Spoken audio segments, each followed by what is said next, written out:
So Florida State has kind of limped their way into the ACC tournament, and their reward for that is playing a pretty hot Duke team. So let's take a quick look at what they do and how Florida State matches up against them. So the first person you want to watch out for is Matthew Hurt. He's this 6'9" forward that can score on all three levels of the court. So here he is hitting a nice transition three at the beginning of the Louisville game. And then later in the game, they get him posted up.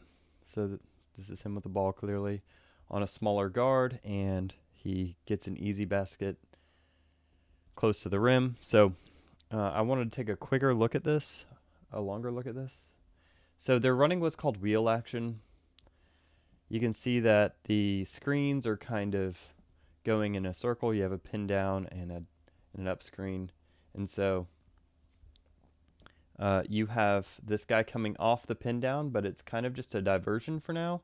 What they really want to do is hit Matthew Hurt on a smaller guard here for the pin down, and you can see that, of course, when he's got almost a foot advantage, this is a pretty easy 2 points. So this is that same wheel motion again. So you can see the pin down screen, and this is a pretty dangerous motion. So Tony Bennett at Virginia has won a national championship primarily using this motion. And what's neat about it is you can see that they're kind of slow coming off the screen, and this defender is going to help, and it actually opens up a three-pointer here on the edge. Matthew Hurt isn't their only good three-point shooter. There's several people on their team that are really dangerous out there, but by far he is the most dangerous, shooting at 44%. Everybody else is kind of closer to a 35% shooter. So another thing to watch out for in this play is watch Mark Williams here. So he's a freshman. He didn't get a lot of playing time at the start of the season, but as the season has come on, he started playing more and more, and he's really been one of the reasons that Duke has been so successful in the second half of the season. So you can watch him work inside, get that rebound, and put it back. They really haven't had much of an inside presence till he showed up. So here's Matthew Hurt on the elbow. So they like to go to this horn set. So one of the things that you'll always see from Coach K teams, and it's one of the reasons why he's one of the best of all time, is his offensive approach and defensive approach can be very varied. So you saw last time there was kind of that motion-based wheel action. Here's more of a set-based. They're trying to ISO Matthew Hurt here on the elbow.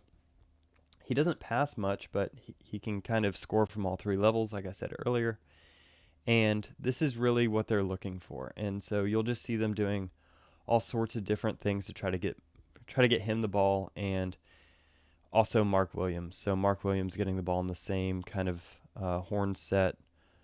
Again, horns is with two guys at the elbow and two guys in the corner. So it's just a different way to get a lot of actions.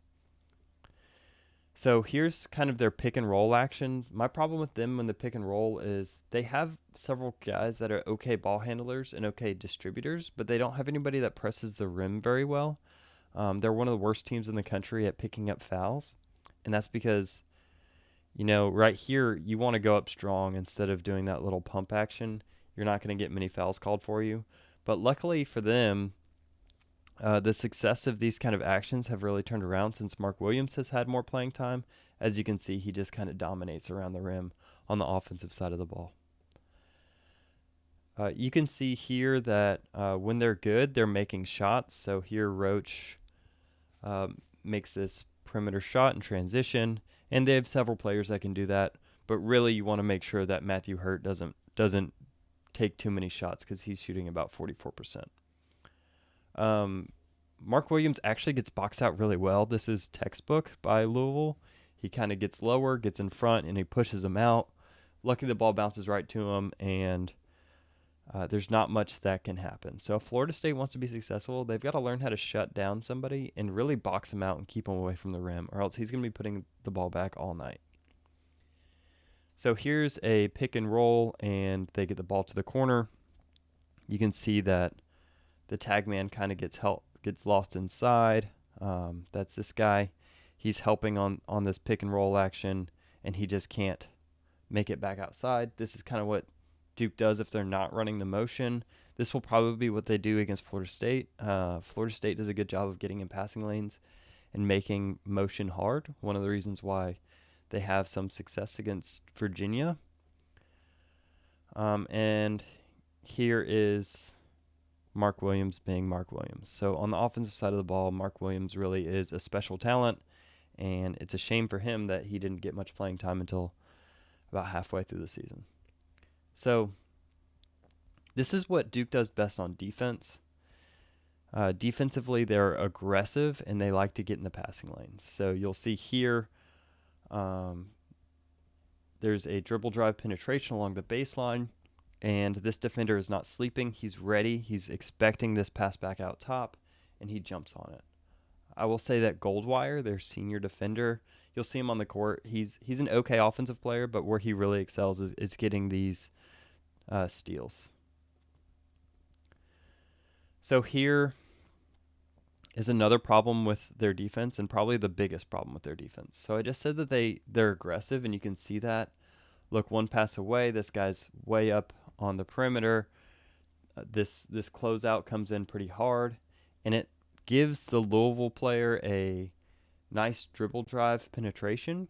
And unfortunately, there's no rim protection to back him up. So when you're going to be this aggressive on the perimeter here, see how tight he is on ball, you have to expect that you have some help on the backside, and Duke really just doesn't have that.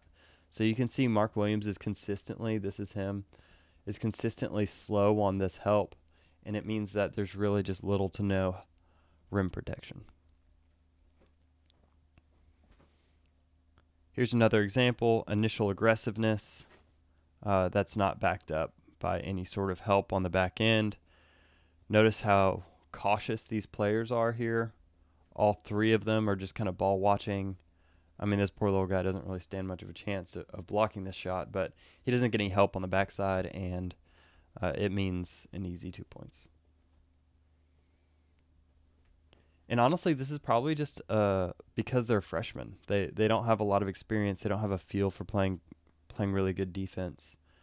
So this is something that Florida State's going to have to do here to take advantage of some of Duke's tendencies. So Duke likes to switch everything, which I think is actually Florida State's advantage. Florida State also switches everything, but I think that FSU has more positionless players, meaning that they have players that can kind of play any position on the court.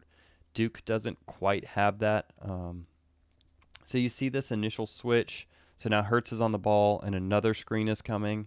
That means Williams has to come up and defend, and he's kind of playing drop coverage, so he's waiting for the defender to come to him. And what ends up happening is, since Duke plays aggressive and wants to keep you out of the dribbling lanes, the lanes here, they're going to try to stop your dribble immediately. So that's why this defender has come over early. So this is his man out here. He's come to help early to try to make you pick up your dribble so you can't get into the lane, so you can't press their defense that doesn't do well with help. And so when he helps early, it leaves this wide open three out here and no one there to defend it. So here again, I'm going to pick on Mark Williams a little bit more. He's really a stellar offensive player, but I think defensively it's one of the reasons why they are so unbalanced. That they're one of the top 20 offensive teams in the country and probably top 90 defensive teams in the country. Mark Williams just doesn't hold up well. I think you can see Balsa Koprivica or Raekwon Gray really getting some momentum and forcing the issue in the paint. Here's probably the best example of just kind of hesitation from the help side defense. So the pass out to the perimeter, over aggressive closeout.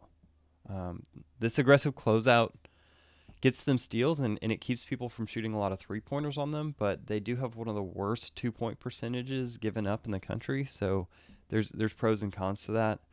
What really hurts them is, I mean, you have Matthew Hurt, who's 6'9", standing there swatting at the ball from the outside. You have Mark Williams, who's just kind of standing there, not coming over to help. And it just means that layup's going to be pretty easy. And fortunately for the Seminoles, this is kind of what their ideal offense looks like. Being able to get those driving lanes, being able to get those layups, and eventually wearing you down to you over collapsing and getting wide open threes on the perimeter. I think Florida State matches up well. I think if they're going to have issues, it's because Duke is just having an exceptionally hot night from the three-point line, which they've shown is totally possible. But also, I think Duke has to get turnovers. They have to get in the passing lanes. When Florida State struggles, it's against teams like Georgia Tech, who are going to be ultra aggressive and make sure that they turn over. And when Florida State is turning the ball over, it means you're losing possessions, giving transition points to the other team. And so I think ultimately Florida State does match up well. I think that they're going to win this game and hopefully move on to the next round of the ACC tournament. Thanks for watching.